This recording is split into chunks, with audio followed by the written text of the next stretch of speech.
Aku adalah bangku tua, diam tapi mendengar, retak tapi menyimpan cerita.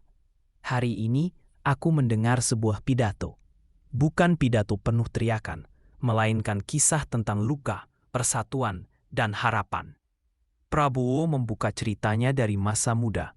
Saat ia belajar bela diri, gurunya mengajarkan satu hal penting. Berani, tapi jangan menyimpan dendam. Karena dendam tidak membuat kita kuat. Ia hanya membuat kita sibuk memukul masa lalu. Padahal masa depan menunggu untuk dibangun. Pesannya jelas. Boleh berbeda, boleh pernah bertabrakan. Tapi hari ini, bangsa ini harus berdiri bersama. Bangku tua seperti ku tahu. Bangsa yang terus mengingat luka tak pernah sempat melangkah jauh. Lalu ia bicara tentang mimpi besar. Bukan mimpi pribadi, tapi mimpi satu bangsa.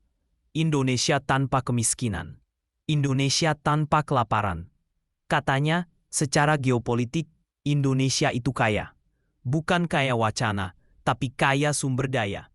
Masalahnya bukan pada kekurangan, melainkan pada pengelolaan dan keberanian untuk adil. Aku bangku tua telah melihat orang lapar di negeri yang tanahnya subur. Dan itu bukan takdir, itu kesalahan manusia. Di tengah pidato, ia tersenyum, menyindir para pakar di podcast dan media sosial. Orang-orang yang merasa tahu apa yang ada di pikirannya, bahkan lebih tahu dari dirinya sendiri. Katanya heran, konflik yang katanya besar ternyata hanya cerita buatan.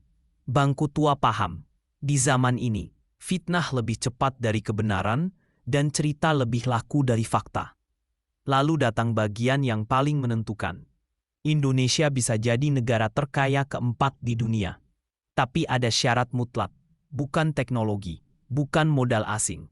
Persatuan. Elit harus berhenti saling menjatuhkan. Masa lalu cukup jadi pelajaran, bukan senjata. Namun ia menegaskan satu hal penting. Persatuan bukan berarti anti kritik.